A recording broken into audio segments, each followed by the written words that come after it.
आज हम लोग इस वीडियो में जयशंकर प्रसाद का आत्मकथ्य का एमसीक्यूज करेंगे। इसका पहला प्रश्न है, जयशंकर प्रसाद का जन्म कब हुआ था? इसका सही आंसर है ऑप्शन ए 1889 ईस्वी। अगला है, जयशंकर प्रसाद का जन्म कहाँ हुआ था? इसका सही आंसर है ऑप्शन बी काशी में। अगला प्रश्न है, जयशंकर प्रसाद ने कहाँ से शिक्षा ग्रहण की? इसका सही आंसर है ऑप्शन ए काशी के प्रसिद्ध क्वींस कॉलेज से। चौथा प्रश्न है, जयशंकर प्रसाद ने किस कक्षा तक शिक्षा ग्रहण की? इसका सही आंसर है ऑप्शन बी 8वीं तक। अगला प्रश्न है, जयशंकर प्रसाद ने घर पर किन भाषाओं का अध्ययन किया? इसका सही आंसर है ऑप्शन डी ये सभी, अर्थात संस्कृत, हिंदी और फारसी। नेक्स्ट प्रश्न है, जयशंकर प्रसाद किन प्रवृत्ति के कवि थे? इसका सही आंसर है ऑप्शन सी छायावादी प्रवृत्ति। जयशंकर प्रसाद की प्रमुख काव्य कृतियाँ कौन सी हैं? तो इसका सही आंसर है ऑप्शन डी इनमें सभी, अर्थात झरना, आंसू, लहर, चित्राधार, कमायनी और कानन कुसुम।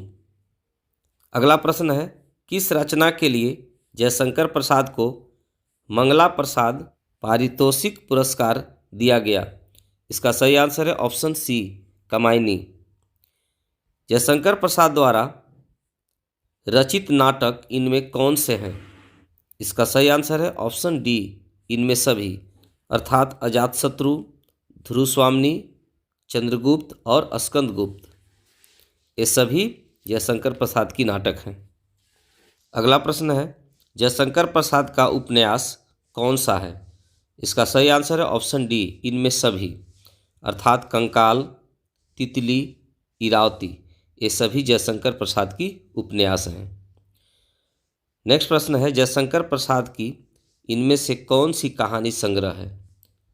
तो इसका सही आंसर है ऑप्शन डी इनमें सभी, अर्थात आकाशदीप, इंद्रजाल और आंधी। प्रश्न 12 है, जयशंकर प्रसाद की मृत्यु कब हुई थी? इसका सही आंसर है ऑप्शन बी 1937 ईस्वी में।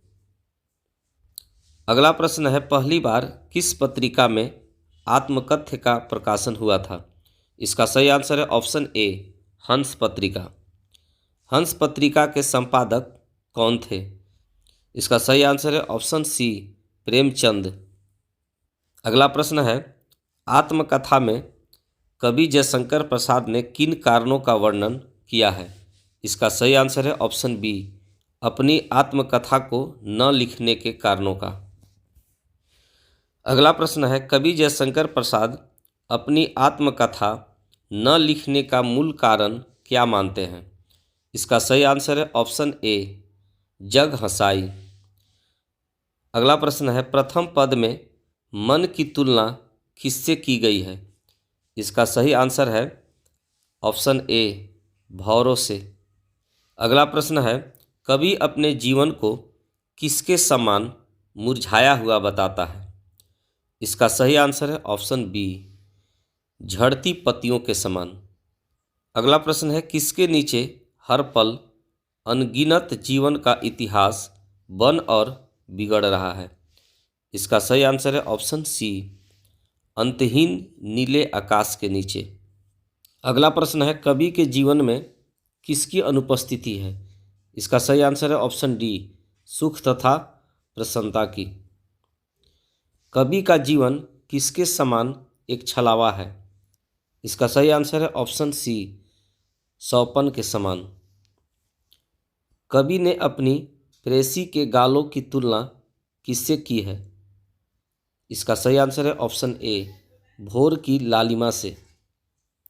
प्रश्न 23 है, अंत में कवि ने अपनी व्यथा को कैसे बताया? इसका सही आंसर है ऑप्शन बी मौन से। अगला प्रश्न है, आत्मकथ्य कविता की प्रवृत्ति कैसी है? तो सही आंसर है ऑप्शन सी छायावादी। आत्मकथ्य किस कवि की कविता है? इसका सही आंसर है ऑप्शन सी जयशंकर प्रसाद। जयशंकर प्रसाद ने घर पर किसकी शिक्षा प्राप्त की? सही आंसर है ऑप्शन बी, संस्कृत, हिंदी और फारसी। अगला प्रश्न है, जयशंकर प्रसाद किस काव्य विधा के कवि थे? इसका सही आंसर है ऑप्शन बी, छायावादी। जयशंकर प्रसाद की गहरी रुचि किसमें थी? इसका सही आंसर है ऑप्शन सी, इतिहास और दर्शन में।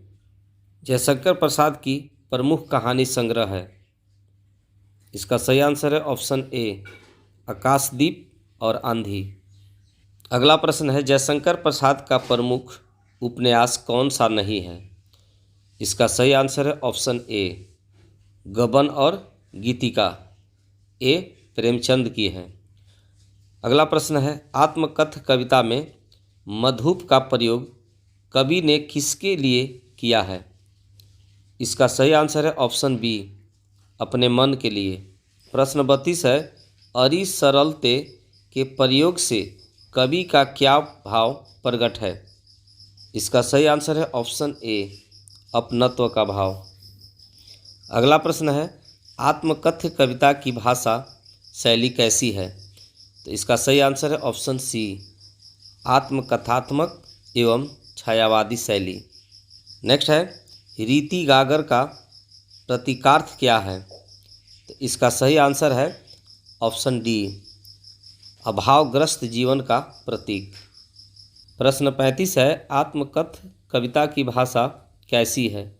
इसका सही आंसर है ऑप्शन डी, उपर्युक्त सभी, अर्थात प्रतीकात्मक, संस्कृत निष्ठ और गूढ़। प्रश्न 36 है, पत्तियों का मुरझाना किस ओर संकेत करता है? इसका सही आंसर है ऑप्शन सी, मन में उत्पन्न दुख और आनंद के भावों के मिट जाने की ओर। अगला प्रश्न है, कवि ने असंख्य जीवन इतिहास किसे कहा है? तो सही आंसर है ऑप्शन ए, मानव मन में उत्पन्न विचार को। अगला प्रश्न है, विडंबना में छिपा अर्थ बताइए। तो इसका सही आंसर होगा ऑप्शन बी, निराशा और उपहास दोनों। अगला प्रश्न है, सीवन को उधेड़ने का अर्थ क्या है? इसका सही आंसर है ऑप्शन सी, मन में छिपी पुरानी बातों को फिर से याद करना। प्रश्न 40 है, कवि की मौन व्यथा हृदय में क्या कर रही है?